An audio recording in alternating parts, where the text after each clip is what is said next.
Let's look at another couple of interesting results. Now let's say I write a to the power x equals a to the power x, right? Now if I take log of both sides, right, then I get log, I take this base here of a, right, of this whole thing, a to the power x gives me the power x, right? So simply writing log of a to the power x with the base a will give me x, right? That's the next property that I must keep in mind.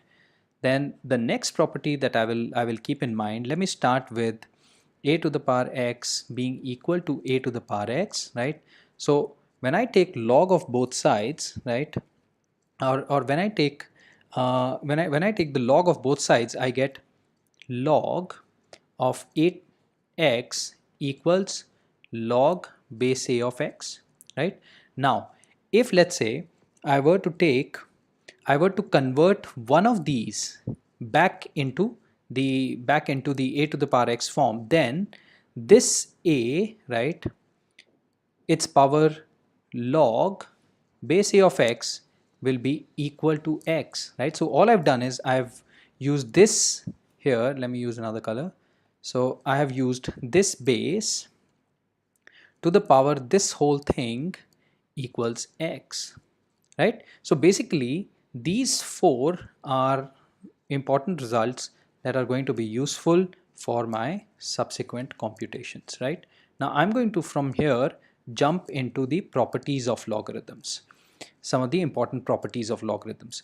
Now the first property that I'm going to talk about is when you multiply two numbers, let's say x and y, and when you take their logs, let's say to any base a, then this is going to be equal to log base a of x plus log base a of y, right? Now this is fairly straightforward to see, because if you have two numbers being multiplied, right, let's say you have the first number a to the power let's say a to the power p being multiplied by a to the power q, right, you get a to the power p plus q.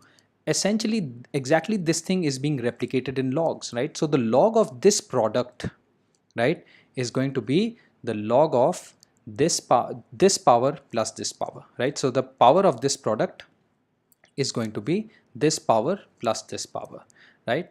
Then if let's say I am dividing, right, so if I have x divided by y and I'm taking the log of this division, then this is going to be equal to log of x same base a minus log of y, right, to the same base a, right? So this is one divided by the other, their powers subtract, right? So that's exactly the property which is being used here. Moving on to the next property is, let's say we have a situation